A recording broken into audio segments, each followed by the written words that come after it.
Hello student, आज के weekly round up में हम दो महत्वपूर्ण विषय पे चर्चा करेंगे। वो दो विषय हैं electoral bond and arrest of Delhi chief minister Kejriwal. तो इन दो महत्वपूर्ण विषय, जो दो महत्वपूर्ण घटना इस वीक में घटित हुई है, आइए हम उस पर थोड़ा चर्चा करते हैं, उसको आसान भाषा में समझने की कोशिश करते हैं। हम इसमें इसकी कॉन्स्टिट्यूशनल एंगल को भी देखने की कोशिश करेंगे, हम इसको समझने की कोशिश करेंगे ये है क्या, या फिर इसके पीछे की कहानी क्या है। तो हमारा जो पहला टॉपिक है वो है इलेक्टोरल बॉन्ड। ये कह सकते हैं कि अभी इसको लाने के पीछे जो ब्रेन था, या जो कह सकते हैं ये स्वर्गीय अरुण जेटली के समय ही ये इलेक्टोरल बॉन्ड स्कीम आया था। इसके पहले पॉलिटिकल पार्टी चंदा कैसे लेती थी, अगर आप इन सब चीज़ों को सुन पा रहे होंगे कई सारे न्यूज में, या फिर अलग अलग वीडियोज या अलग अलग अखबारों से आप इसे पढ़ पा रहे होंगे, तो कई सारे वर्ड इसके अराउंड आते हैं। आइए मैं पहले उन सब वर्ड्स को एक बार लिखता हूं। सबसे पहले एक वर्ड आता है चंदा, दूसरा वर्ड आता है धंधा, ठीक है। तो ये दो वर्ड के अराउंड ये इलेक्टोरल बॉन्ड स्कीम को जोड़ा जा रहा है। हुआ क्या है इसके पीछे कहानी? एक्चुअली एक स्कीम लाया गया जिसे कहा गया इलेक्टोरल बॉन्ड स्कीम, और ये लाया गया था जो सरकार अभी पावर में है उनके द्वारा, ठीक है। और इस बॉन्ड स्कीम के तहत क्या होता था, क्या है, इसको आसान भाषा में समझे तो एक बैंक, यानी भारत का जो सरकारी बैंक है एसबीआई, इसे एक पावर दिया गया कि कोई भी इससे इलेक्टोरल बॉन्ड खरीद सकता है। मतलब इस तरह का एक प्रति होगा इलेक्टोरल बॉन्ड का, और वो कुछ अमाउंट का होगा। वो हो सकता है 1 लाख रुपए का हो, 1 करोड़ रुपए का हो, कुछ अमाउंट का वो इलेक्टोरल बॉन्ड होगा, XYZ अमाउंट का। और इसे कोई व्यक्ति, कोई कॉर्पोरेट फर्म, कोई कंपनी इसे खरीद सकती है। यहां तक तो ये ठीक था कि कोई कंपनी या कोई कॉर्पोरेट फर्म इसे खरीद सकती है, लेकिन इसके अगला स्टेप क्या था? ये कॉर्पोरेट फर्म इसे जो है, इस इलेक्टोरल बॉन्ड को जो है किसी पार्टी को दे सकती है, और पार्टी जो है इसका इस्तेमाल, या पार्टी इसे मनी के रूप में कन्वर्ट कर लेगी। मतलब इलेक्टोरल बॉन्ड एक तरह का आपको मनी का काम कर रहा है, जो कि एक कागज है, और उस कागज को जो है पार्टियां अपने भुना सकती है। कहते हैं इलेक्टोरल बॉन्ड को भुनाना। तो 15 दिन का वो पीरियड होता है। 15 डेज के अंदर कोई भी पार्टी इलेक्टोरल बॉन्ड के चंदे को अपने खाते में ट्रांसफर कर सकती है। क्या इसके पहले पॉलिटिकल पार्टी को चंदा नहीं मिलता था? बिल्कुल मिलता था, पर उसके जरिए क्या होते थे? तो चेक हो गया, डीडी हो गया, और कई सारे कैश के थ्रू भी पॉलिटिकल पार्टियां चंदा लेती थी। तो इन सब चीजों को हटा के कह सकते हैं, ये सब चीजें भी अपने जगह पे अभी भी बनी हुई है, पर इसके अलावा एक जो major source of political funding लाया गया उसे कहा गया इलेक्टोरल बॉन्ड। इलेक्टोरल बॉन्ड को जारी कौन करता है? एसबीआई।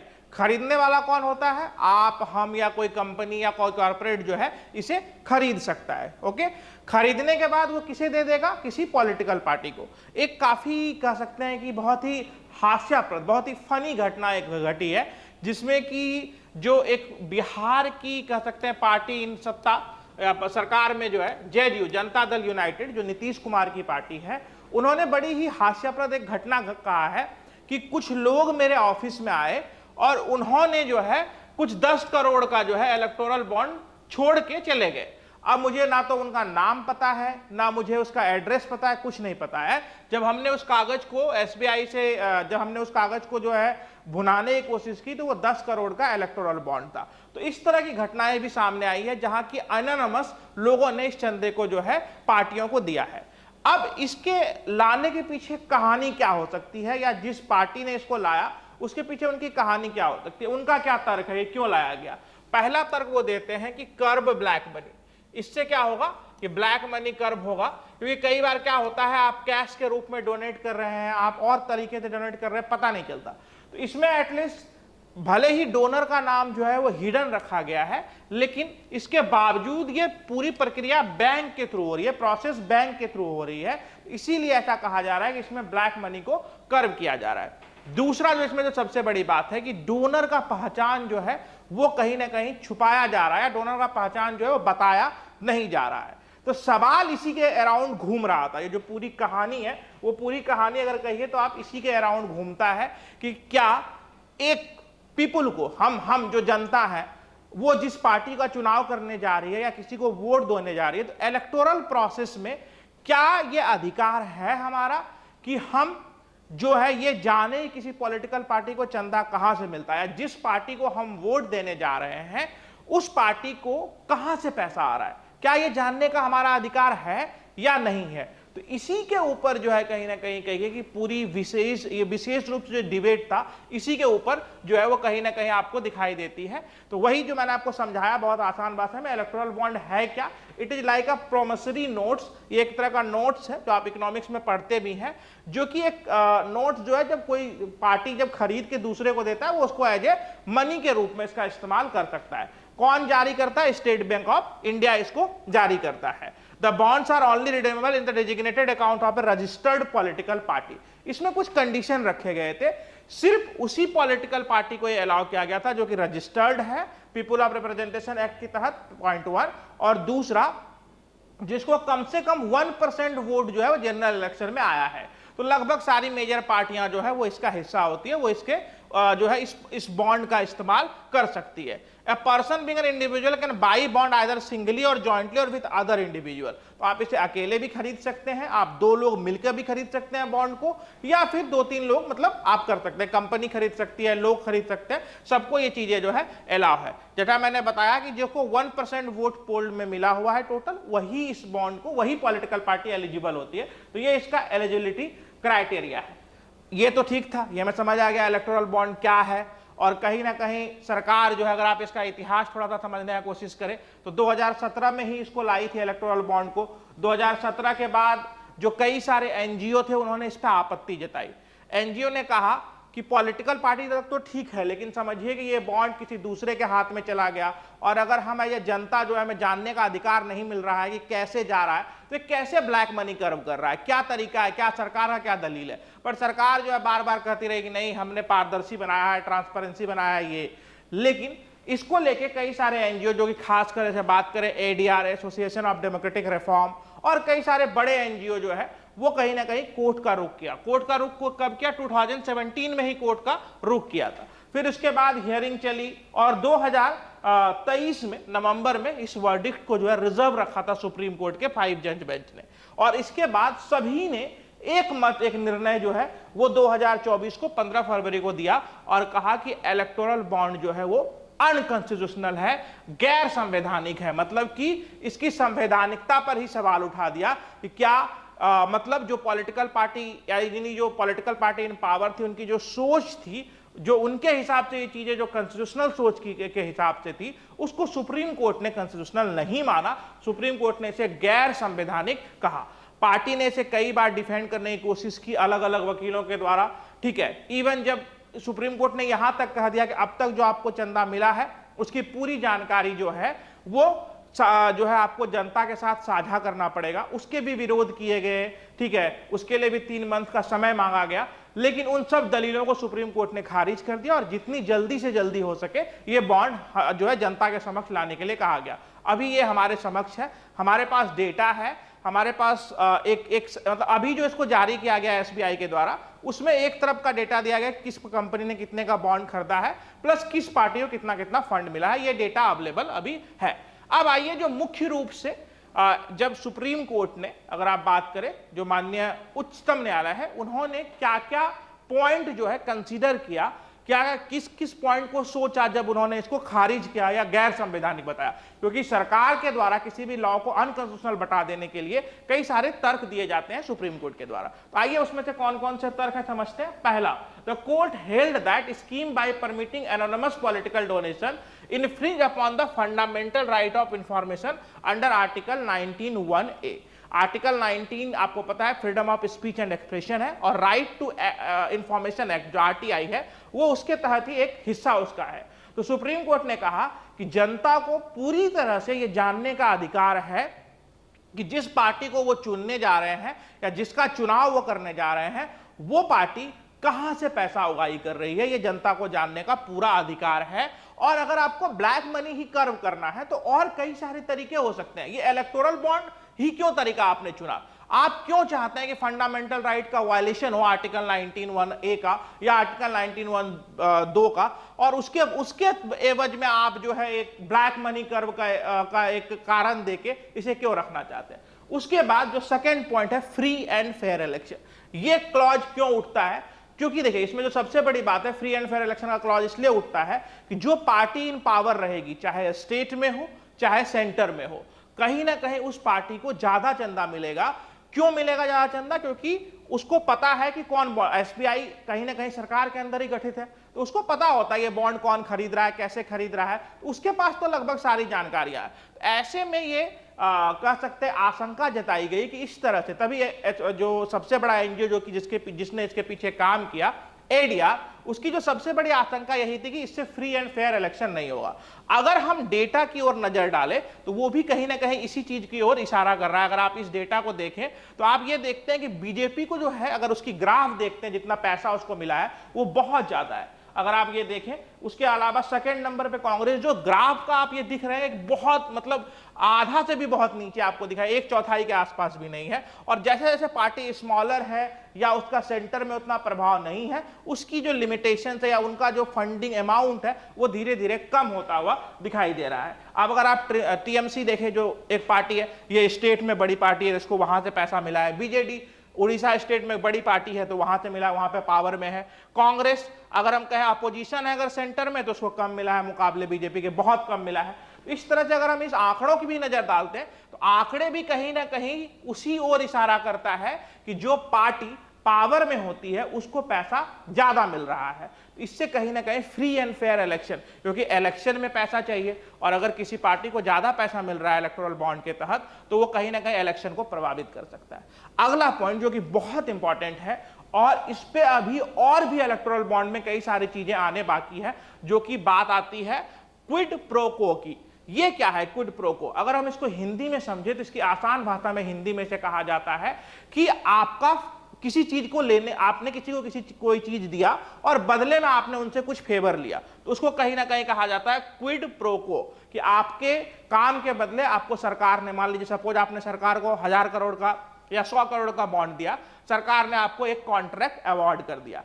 ऐसा भी कहीं ना कहीं कुछ डेटा भी इसी ओर इशारा कर रही है। अगर आप उस डेटा को टैली करते हैं और उन कंपनियों को नाम को मिलाते हैं जिन कंपनियों को अगर सबसे ज्यादा जिन्होंने इस बॉन्ड का खरीदा है, अगर आप ये देखें, Megha engineering, quick supply chain private limited, Vedanta limited, तो ये सारी ऐसी कंपनियां हैं जिसको कि हाल में ही या तो सेंट्रल गवर्नमेंट द्वारा या स्टेट गवर्नमेंट द्वारा मेजर कह सकते हैं कि कॉन्ट्रैक्ट अवार्ड किया गया है। तो ये भी अपने आप में एक बहुत बड़ी कह सकते हैं कि सवालिया निशान है केंद्र सरकार पे कि जो क्विड प्रो को है कि आप मुझे पैसा दीजिए, मैं आपको काम दूंगा। इसीलिए इसे कहीं ना कहीं किसी भाषा में चंदा धंधा कहा जा रहा है, तुम मुझे चंदा दो और मैं तुम्हें धंधा दूंगा।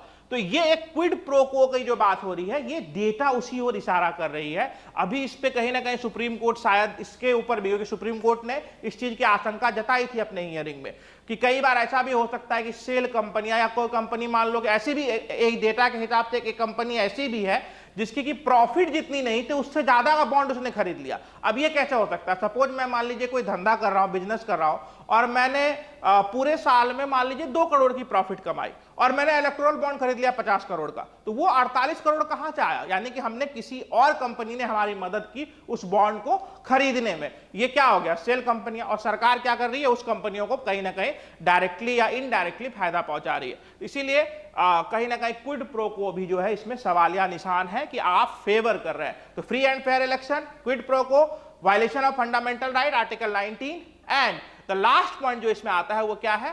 Curving black money.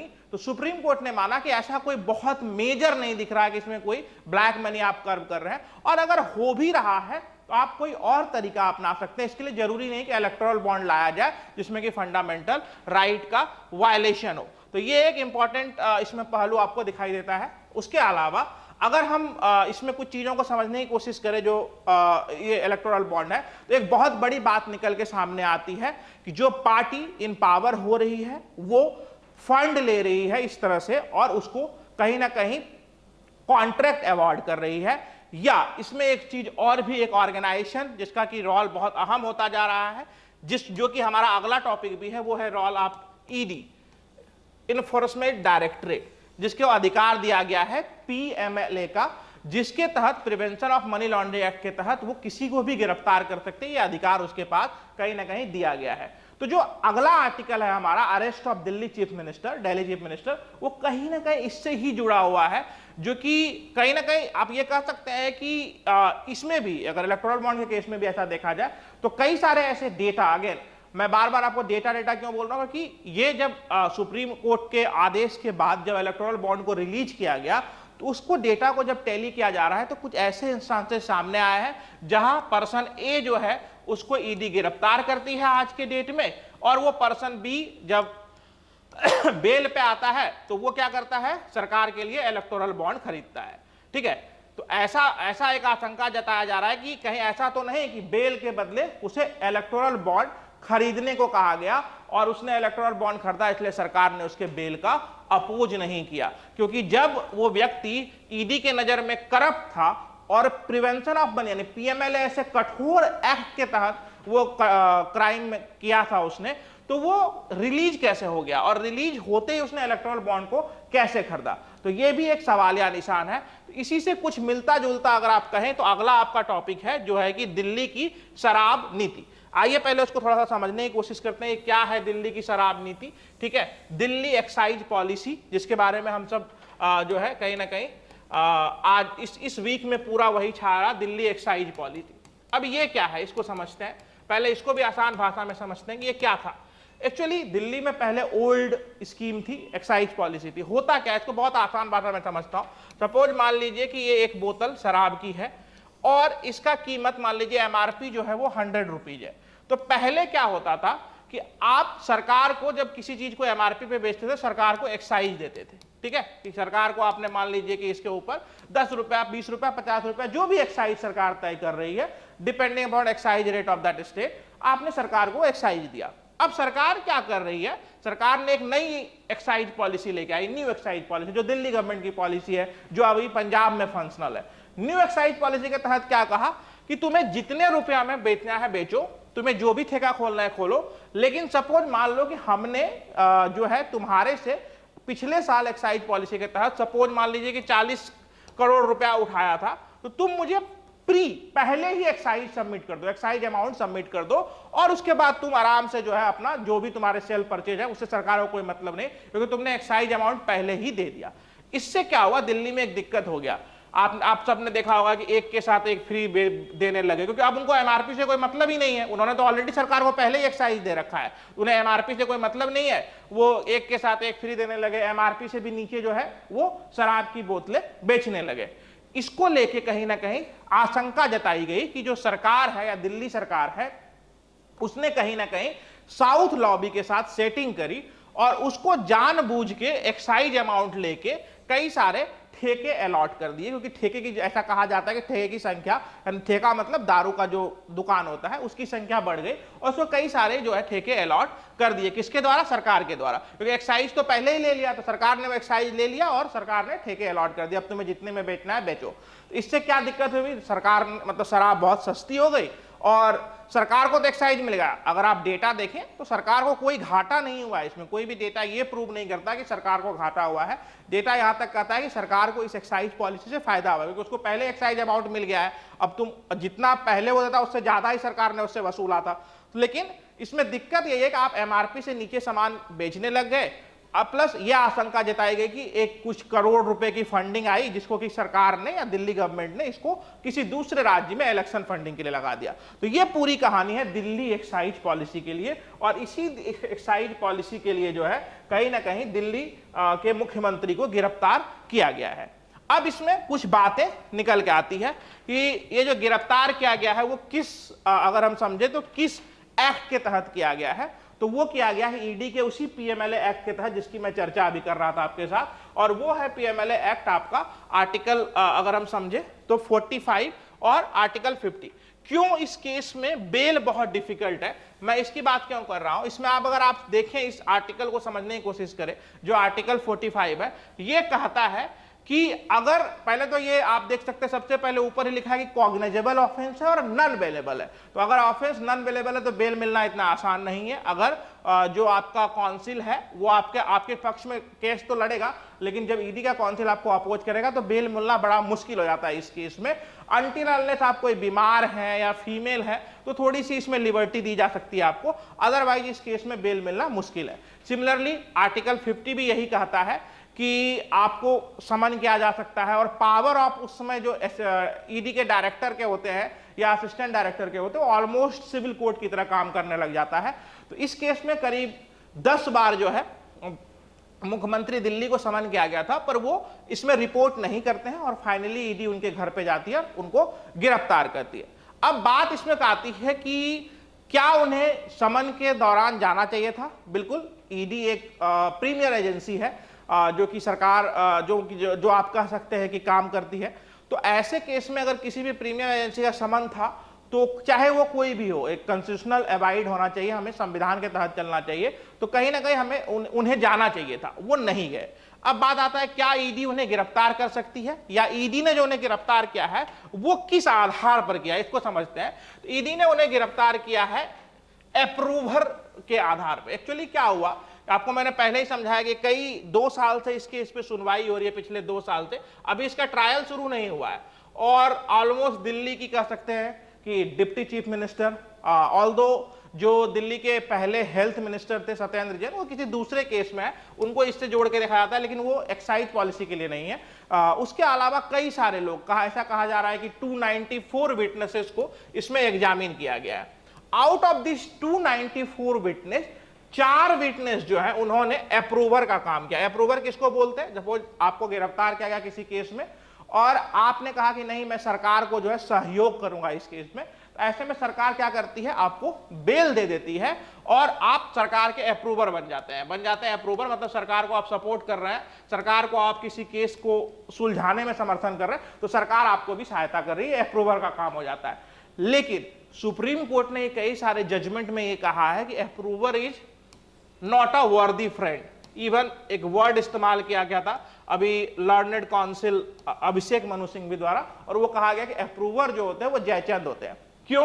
क्योंकि उसने अपने फायदे के लिए काम किया ना भाई, उसको बेल दिया गया इसलिए वो अप्रूवर बन गया। तो इस केस में 4 अप्रूवर है और चारों पे कहीं ना कहीं डाउट है, ठीक है, और रीजनेबल डाउट है। किसी को टिकट मिल गया है, कोई जो है बेल पे रिलीज होने के बाद उसने बॉन्ड खरीद लिया है, तो इस तरह के रीजनेबल डाउट होने के वजह से जो है अप्रूवर के ऊपर डाउट किया जा रहा है। फिर भी ये 4 अप्रूवर है, चारों ने किसी ने खुल के ये नहीं कहा है कि मुख्यमंत्री ने जो है वो मनी का आदान प्रदान किया है, बट इन चारों के बयान के आधार पे कि हाँ दिल्ली के एक्साइज पॉलिसी में चीफ मिनिस्टर का इन्वॉल्वमेंट था, और ऐसे भी कोई भी चीज जो कि कैबिनेट के द्वारा पास होता है उसमें चीफ मिनिस्टर का एक अहम रोल हो जाता है। तो दिल्ली के एक्साइज पॉलिसी में चीफ मिनिस्टर का रोल था, वो इन 4 अप्रूवर के आधार पर। अभी जो रिसेंटली कोर्ट में दिल्ली चीफ मिनिस्टर ने कहा वो यही कहा कि मुझे गिरफ्तार क्यों किया, इन 4 अप्रूवर के आधार पर अगर आपने मुझे गिरफ्तार किया, क्या एक सीटिंग चीफ मिनिस्टर के लिए सिर्फ इतना कहा देना कि मैं किसी से मिला था या मैंने किसी को कोई फाइल लेते हुए देखा था, इन सब आधार पर क्या आप मुझे गिरफ्तार कर सकते हैं? ईडी पे बार बार आरोप लग रहा है कि अगर सच में इस तरह कोई घोटाला हुआ तो मनी ट्रेल कहां है? आप मनी ट्रेल क्यों नहीं बता पा रहे इस पूरे घटनाक्रम में कि मनी ट्रेल कहां है, पैसा कहां गया? क्या सरकारी एजेंसी के मतलब आंख के नीचे से 100 करोड़ या जैसा जो अमाउंट क्लेम किया जा रहा है वो पैसा इधर से उधर हो गया और पता भी नहीं चला? तो ईडी अभी इस पे जांच कर रही है, वो अलग अलग वो अपना तर्क दे रही है, डिजिटल डिवाइसेस जो है वो डिस्ट्रॉय कर दिए गए, ठीक है, और ये सारी चीजें। तो ये तो पूरी दिल्ली एक्साइज पॉलिसी की कहानी थी, जिसमें ये समझ आता है कि एक ऐसी पॉलिसी जिसमें बनाया सरकार ने बनाया, और इस पॉलिसी के तहत साउथ लॉबी मतलब साउथ के कुछ पार्टियां थी उनको फायदा पहुंचाया गया इस लॉबी के तहत, और इसी के वजह से अरविंद केजरीवाल यानी दिल्ली चीफ मिनिस्टर को गिरफ्तार किया गया। अब जो एक नया डिबेट छिड़ गया है जो कि हमारे लिए बहुत इंपॉर्टेंट है, वो है संवैधानिक विषय कि क्या अगर कोई चीफ मिनिस्टर गिरफ्तार होते हैं तो उन्हें इस्तीफा देना मैंडेटरी होता है संवैधानिक तौर पे, पहला पॉइंट। दूसरा, क्या जेल से सरकारें चल सकती? इस दोनों विषयों पर जो है एक गंभीर मुद्दा है या गंभीर बहस छिड़ गया है। सबसे पहले अगर हम पहले पॉइंट पे बात करें तो ये कोई मैंडेटरी नहीं है। इवन हाई कोर्ट का एक जो है हाई कोर्ट के एक्टिंग चीफ जस्टिस ने अभी वर्डिक्ट दिया दिल्ली हाई कोर्ट के, उन्होंने कहा कि ये हमारा अधिकार क्षेत्र नहीं है और ना ही कानून किसी भी चीफ मिनिस्टर को या किसी भी मिनिस्टर को ये बाध्य करता है कि वो जैसे ही गिरफ्तार हो अपने पद से इस्तीफा दे दे।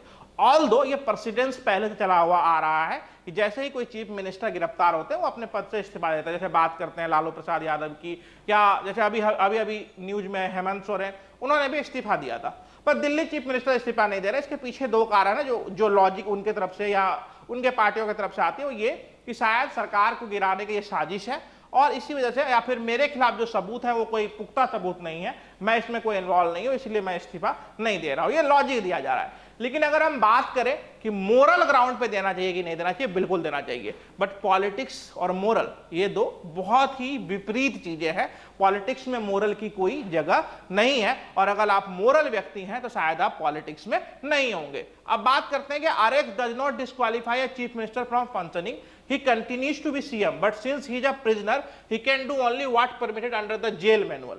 अब समझ में यह आता है कि क्या अरेस्ट जो है वो चीफ मिनिस्टर को डिस्क्वालीफाई करता है? बिल्कुल नहीं। अगर वो ब्यूरोक्रेट्स होते तो वो जरूर हो जाते, लेकिन इस केस में नहीं। अब बात आती है कि कैसे वो फाइल साइन करेंगे, कैसे वो कैबिनेट मीटिंग करेंगे, कितना चीज उनको जेल मैनुअल के तहत अलाउ किया जाता है। तो जनरली ये सब चीजें जेल मैनुअल के तहत कैदियों को अलाउ नहीं होता। तो यहां पे एक चैलेंज आने वाला है। दूसरा पॉइंट इसमें यह है कि सेक्शन 8(3) डिस्क्वालीफाई या सीटिंग मेंबर ऑफ पार्लियामेंट, कब डिस्क्वालीफाई करता है किसी सिटिंग मेंबर ऑफ पार्लियामेंट को या असेंबली कंस्टिट्यूएंसी के लोगों को, विधायक को, जब उसके ऊपर कन्विक्शन हो जाए और 2 साल से ज्यादा की सजा हो जाए। तो इस केस में अभी कन्विक्शन नहीं हुआ है, ट्रायल शुरू नहीं हुआ है, इसीलिए बाई कॉन्स्टिट्यूशन अगर हम सिर्फ संविधान को समझने की कोशिश करें तो ऐसा कोई भी संविधान में पॉइंट नहीं है जो ये कहता है कि दिल्ली के मुख्यमंत्री को इस्तीफा दे देना चाहिए। लेकिन अगर हम मोरल पॉइंट ऑफ व्यू से बात करें, फंक्शनलिटी पॉइंट ऑफ व्यू से बात करें, कैसे होगा, कैसे कैबिनेट मीटिंग होगी, तो उसमें हमें समझ में आता है कि उनको कहीं ना कहीं इस्तीफा दे किसी और को मुख्यमंत्री बना देना चाहिए। बट मोरल अलग है, कॉन्स्टिट्यूशन अलग है।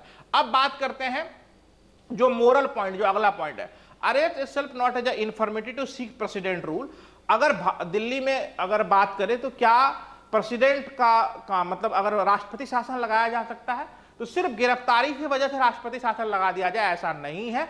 लेकिन अगर सेंट्रल गवर्नमेंट ऐसा सोचती है कि चीफ मिनिस्टर गिरफ्तार होने से कैबिनेट मीटिंग होगी नहीं क्योंकि जेल मैनुअल अलाउ नहीं करता, तो सिंस चीफ मिनिस्टर है नहीं इसलिए क्राइसिस इन गवर्नमेंट हो गया क्योंकि कैबिनेट का हेड ही नहीं है। इस वजह से आर्टिकल 239 डबल है जिसकी वजह से दिल्ली गवर्न होता है, जिस आर्टिकल के तहत, उसके तहत यहां पे प्रेसिडेंट रूल लगाया जा सकता है। अगेन इस पे एक डिबेट है। फिर अगर ऐसा कुछ होता है तो कोर्ट इस पे कहीं ना कहीं सुनवाई करेगी कि प्रेसिडेंट रूल जो है वो होना चाहिए या नहीं होना चाहिए। तो एक डिबेट इसमें बना हुआ है। लेकिन आज के डेट में कॉन्स्टिट्यूशन यानी संविधान के तहत कोई ऐसा कानून नहीं है जो चीफ मिनिस्टर को बाध्य करता है वो अपने पद से इस्तीफा दे। पहला पॉइंट। दूसरा पॉइंट, क्या जेल से सरकारें चल सकती है या नहीं चल सकती? इसका जवाब है कि कितना हद तक जेल मैनुअल एक चीफ मिनिस्टर को, जो कि अभी कन्विक्ट नहीं है, अंडर ट्रायल है, अभी ट्रायल शुरू भी नहीं हुआ है, कितना हद तक एक जेल मैनुअल अलाउ करता है, इस पे भी कहीं ना कहीं निर्भर करेगा कि केंद्र सरकार क्या सोचती है। तो ये, और दिल्ली की अगर हम बात करें तो जैसे कि पुलिस है, लैंड लॉ एंड ऑर्डर है, बहुत सारी चीजें हैं जो है वो डायरेक्टली एलजी के अधीन आता है।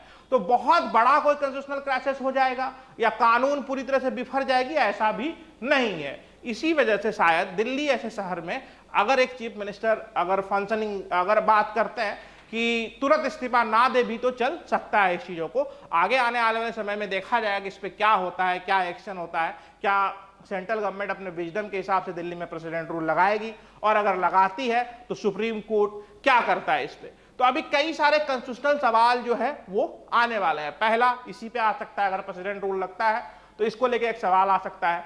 दूसरा, जो पीएमएलए जो हमने पहले पढ़ा, वो भी एक सवाल कहीं ना कहीं कि किसकी आप कैसे गिरफ्तार कर सकते हैं जब आपके पास पुख्ता सबूत ना हो, क्या पीएमएलए आपको ये आजादी देता है? तो ये सारी चीजें जो है कहीं ना कहीं इसमें सवाल के आते हैं। तो आज के वीकली राउंड अप में इतना ही, मिलते हैं नेक्स्ट वीक कुछ अलग न्यूज के साथ। Thank you.